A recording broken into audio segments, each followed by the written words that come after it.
साहित्य में बेटा क्या सुना दूं।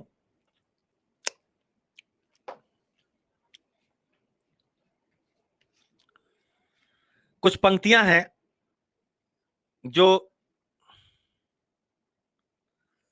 कुछ क्या है, एक एक दो पंक्तियां हैं जो मुझे बड़ी पसंद हैं। राम की शक्ति पूजा की।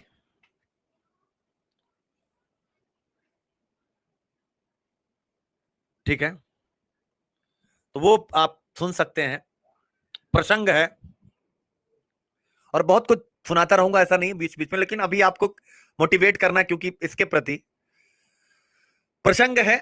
बड़ी मेरी फेवरेट कविता है वो, क्योंकि बड़ा इंस्पायर करती है।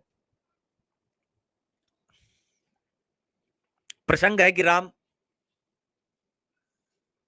और रावण का युद्ध समाप्त होता है, मतलब एक एक वन राउंड ऐसा, वहीं से कविता शुरू होती है और उसमें रावण का पलड़ा, उसमें रावण का पक्ष भारी होता है। तो मान लीजिए आप यूपीएससी की तैयारी कर रहे हैं, प्री फेल कर गए, ऐसा आप महसूस करिए, मेंस फेल कर गए, या प्री पास ही नहीं हो रहे हैं, यूपीएससी को अज्यूम करिए, मतलब क्यों अज्यूम करना है कि वो रावण है जो अभी आपके ऊपर भारी पड़ रहा है। ठीक है, उस टाइम पर राम बड़े उदास हैं और उनको लगता है कि अब विजय होगी नहीं, नेगेटिव है, मन में नकारात्मकता है। और एक पंक्ति आती है, जानकी हाय उद्धार पिया का हो न सका, यानी कि अपनी अस्मिता को, सीता उनकी अस्मिता है और राष्ट्रीय आंदोलन में हमारी स्वाधीनता हमारी अस्मिता है। तो कोई भी साहित्य लिखा जाता है तो उसका कहानी जो चलती है उसके पीछे जो होता है वो साहित्य दिखाना चाहता है। तो कहानी तो राम की थी, सीता की थी, रावण की थी, लेकिन वो दिखा रहे थे स्वाधीनता आंदोलन। जानकी हाय उद्धार पिया का हो न सका। विभीषण भी आते हैं, उसमें एक पंक्ति आती है, स्थिर स्थिर राघवेंद्र को फिर हिला रहा संशय, रह रह उठता जग जीवन में रावण जय भय। स्थिर राघवेंद्र को फिर हिला रहा संशय, रह रह उठता जग जीवन में रावण जय भय। स्थिर राघवेंद्र यानी राघवेंद्र श्री राम जो स्थिर है, जो क्या है, मर्यादा पुरुषोत्तम है, जो पुरुषों में सबसे उत्तम है, सबसे शक्तिशाली, सबसे संयमी, सबसे अनुशासित, स्थिर राघवेंद्र को हिला रहा फिर संशय। उन्हें लगता है कि हार जाएंगे। मित्र विभीषण समझाते हैं। अब देखिए, सीखने वाली बात है, मित्र महत्वपूर्ण होते हैं लेकिन गुरु ज्यादा महत्वपूर्ण होता है। ऐसे ही आप लोगों को भी, अरे यार पता नहीं इस बार प्री होगा कि नहीं, अब की बार मेंस होगा कि नहीं, ये होगा आप भी तो राघवेंद्र है ना, यूपीएससी की तैयारी करने आए हैं, पूरी मेहनत, आप भी स्थिर राघवेंद्र है, कम से कम आपने फॉर्म फिल किया या अगली बार फिल करेंगे, स्थिर राघवेंद्र हैं आप। लेकिन क्या हो रहा है, फिर आपके मन में संशय हो रहा है कि अरे यार हार ना जाए, कहीं यार ऐसा ना प्री रुक जाए, कहीं ऐसा ना मेंस रुक जाए। मित्र आता है, सलाह देता है, बहुत सी बातें होती है, लेकिन उनका मन अशांत रहता है। फिर गुरु की एंट्री होती है, जामवंत उनके गुरु होते हैं। देखिए कितनी बड़ी बात है, निराला भी कह रहे हैं, कबीर भी कह रहे हैं, तुलसी भी, सब कह रहे हैं बगैर गुरु के काम चलने वाला नहीं है।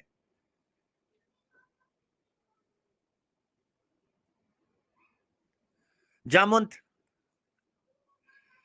बात करते हैं उनसे, उनको बताते हैं कि वो जीत रहा है क्योंकि शक्ति उसके पास, दुर्गा माता।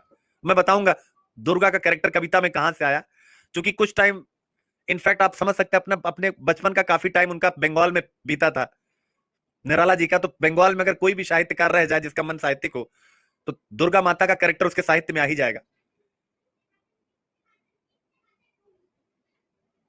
तो वहां शक्ति का मतलब, वो कहते हैं कि शक्ति, गुरु कहता है कि शक्ति किसके पास है, शक्ति रावण के पास है। क्यों? क्योंकि उसने आराधना करके शक्ति जीत लिया है। यूपीएससी या जो आपका कॉम्पिटिटर जो भी है, ये तो इंस्पिरेशन के लिए हम किसी को रावण तो कह नहीं रहे, हम तो केवल एक प्रतीक के रूप में इस्तेमाल कर रहे हैं। तो कहता है कि तब तक नहीं जीतोगे जब तक आप शक्ति को अपनी गोद में नहीं बैठाओगे। आप भी तब तक आईएएस नहीं बनोगे जब तक सामने प्रतिपक्षी से ज्यादा बेहतर तैयारी करोगे। तो वो शक्ति की आराधना की बात करते हैं और कहते हैं, आराधन का दो दृढ़ आराधन से उत्तर। ध्यान रखिएगा, शब्द जरा पकड़िए, आराधन का दो दृढ़ आराधन से उत्तर। आराधन का तो दृढ़, यानी अगर उसने आराधना की है और शक्ति उसके पास है तो तुम दृढ़ आराधना करो, दृढ़ आराधना, उससे ज्यादा।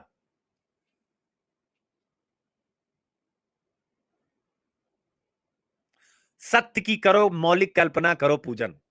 केवल दृढ़ आराधना करने से नहीं काम चलेगा, इनोवेशन करो। सत्य की करो, मौलिक कल्पना करो, पूजन। जैसे इनोवेशन कि अगर अब शक्ति तो उसके पास आ गई है, अब यहां मैं किसकी बात कर रहा हूं? जो लोग सेलेक्ट हो चुके हैं, जो लोग सेलेक्ट हो चुके हैं, शक्ति उनके पास आ गई है। 800 सीट बुक है, अगली बार इसमें से 500 बच्चा री अटेम्प्ट करता है कि नहीं करता है? री अटेम्प्ट करता है कि नहीं करता है? तो इसके इस 500 के हाथ में शक्ति है, और इंडिया का 1000 सबसे टॉप का एलिजिबल बैचलर IIM ये सब ये भी भागीदारी करता, हो गए 1500 प्लस इंटरव्यू देके जो 1000 फेल है ये भी आके लग गया, हो गया 2500। ये वो लोग हैं जो शक्ति की दृढ़ आराधना, ये शक्ति की आराधना करके प्री और मेंस की शक्ति ले चुके हैं। इनके पास कुछ शक्ति है, तो इनको कैसे हराएंगे? जो मैं आप लोगों से कहता हूं, इनोवेशन से। तो कहते हैं शक्ति की करो मौलिक कल्पना, करो पूजन, और फिर राम शक्ति की आराधना में लग जाते हैं। मौलिक कल्पना, मौलिक कल्पना, नए ढंग से सोचो, नए नए ढंग से सोचो, नए ढंग से सोचो, नए नए इनोवेशन, IQIP जो कराता हूं। शक्ति की करो मौलिक कल्पना, करो पूजन। और वो स्टार्ट करते हैं। देखिए आप भी बात अपनी तैयारी स्टार्ट कर चुके हैं, आप भी अपनी तैयारी स्टार्ट कर चुके हैं। अब देखिए आपको क्या करना है, अभी अभी अभी नहीं, अभी जरा ध्यान से। शक्ति की मौलिक कल्पना आप भी स्टार्ट कर चुके हैं, लेकिन करेंगे तो समस्याएं आने वाली हैं। शक्ति इतनी जल्दी आती नहीं, समस्याएं आएंगी। नेगेटिव लोग, नेगेटिव लोग, परिस्थितियां, पैसा, अमीरी, गरीबी, बिजली, पानी, कोरोना, समस्याएं, समझ रहे हैं ना? ये सब समस्याएं हैं। उन्होंने शक्ति की आराधना स्टार्ट करी, उन्होंने शक्ति की आराधना स्टार्ट करी, बट शक्ति तो किसी के पास बैठी है, और जितना पुष्प फूल जो भी हो सकता है सब समर्पित कर दिया। रात भर लगे रहे, दिन भर लगे रहे, सब समर्पित कर दिया। पर या शक्ति प्रसन्न नहीं हुई, आई नहीं, क्योंकि तो और कुछ चाह रही थी ना, मौलिक कल्पना। जैसे आप लोग प्री मेंस तैयारी करें, बस प्री नहीं हो रहा, मेंस नहीं हो रहा, काहे नहीं हो रहा? क्योंकि मौलिक कल्पना अभी आई नहीं है। मौलिक कल्पना वो भी सब खत्म हो गया, सारे जो भी चढ़ाए जाते हैं, जो भी शक्ति को, सब खत्म। फूल बचा नहीं, फूल, फूल, फ्लावर। अब क्या करें? तो पंक्ति आती है, सहसा उन्हें याद आया, मां कहती थी मुझे राजीव नयन। मां कहती थी मुझे, मतलब उनको याद आया कि बचपन में मुझे मेरी मां राजीव नयन कहा करती थी। राजीव नयन का मतलब, राजीव नयन कमल शब्द का पर्यायवाची है। क्या है? कमल। कमल भी तो फूल होता है ना, कमल फूल होता है ना बेटा, कमल शब्द का पर्यायवाची है। और उन्होंने कहा अब तो मेरे पास कुछ चढ़ाने को नहीं है, 2 फूल बचे हैं, 2 फूल बचे हैं। ये है मौलिक कल्पना, ये है मौलिक कल्पना कि अगर प्रैक्टिकली आपके पास फूल नहीं है तो आप अपनी आंखों को फूल बनाइए। ये है मौलिक कल्पना। और निकाला कटार, और जैसे ही आंख की तरफ लगाया, शक्ति प्रकट हुई, और शक्ति ने आया, राम को गले लगा लिया, अपने गोद में ले लिया, अंक ले लिया, और पंक्ति आई और बोली, होगी जय, होगी जय, हे पुरुषोत्तम नवीन। अब जरा शब्द देखो, होगी जय, होगी जय, हे पुरुषोत्तम नवीन। नवीन मतलब नवाचारी पुरुष। हे, मैं तुम्हारे पास इसलिए आई क्योंकि तुम इनोवेशन कर रहे थे। होगी जय, होगी जय, हे पुरुषोत्तम नवीन। नवीन यानी इनोवेशन,